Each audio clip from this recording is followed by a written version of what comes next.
जब भी आप कोई गेटिंग सिस्टम करते हैं तो वहाँ उसमें जो रनर बार होता है, उस रनर बार के लिए हमेशा ही एक्सटेंशन होना बहुत जरूरी है। कई बार हम एक्सटेंशन नहीं देते हैं और रनर बार के लास्ट पॉइंट से ही हम इनगेट को कास्टिंग में जोड़ देते हैं, तो उससे क्या होता है, जो भी डर्ट है, जो भी इम्प्यूरिटीज है जो आपके गेटिंग सिस्टम से या पोरिंग मेटल पोर करने के वजह से आती है, वो डायरेक्टली रनर बार के माध्यम से, इनगेट के माध्यम से कास्टिंग के अंदर निकल जाती है। और उसके जब भी आप उसे मशीन करते हो या फिर एस्कास कंडीशन में भी कई बार उस इम्प्यूरिटीज को आप बाद में मशीन के बाद या एस्कास कंडीशन में भी उसे देख पाते हो, और उसके वजह से आपका कास्टिंग रिजेक्ट हो जाता है। तो एक रनर बार को अगर एक्सटेंशन देंगे तो क्या होता है, वो जो इम्प्यूरिटीज है वो एक्सटेंशन में निकल जाती है, और जो साफ सुथरा मेटल पीछे रह जाता है वही आपके इनगेट से अंदर कास्टिंग में एंटर होता है, जिससे आपको इस तरह के इम्प्यूरिटीज या इस तरह से इंक्लूजन डिफेक्ट्स नहीं आएंगे,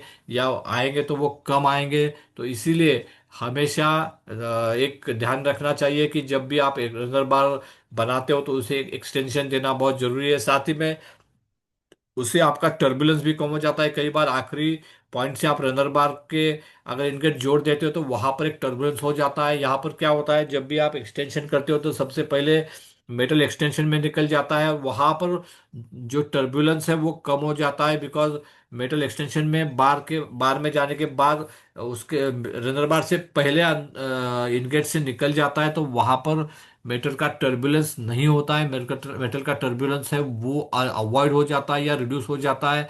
और साथ ही में डर्टी मेटल आपके मोल्ड कैविटी में नहीं, डायरेक्टली नहीं जाता है। तो वो एक एडवांटेज आपको हमेशा मिलता है जब भी आप रनर बार को एक्सटेंशन प्रोवाइड करते हो। तो हमेशा ध्यान में रखिए, जब भी आप कोई रनर बार का डिजाइन कर रहे हो तो उससे एक्सटेंशन देना बहुत जरूरी है।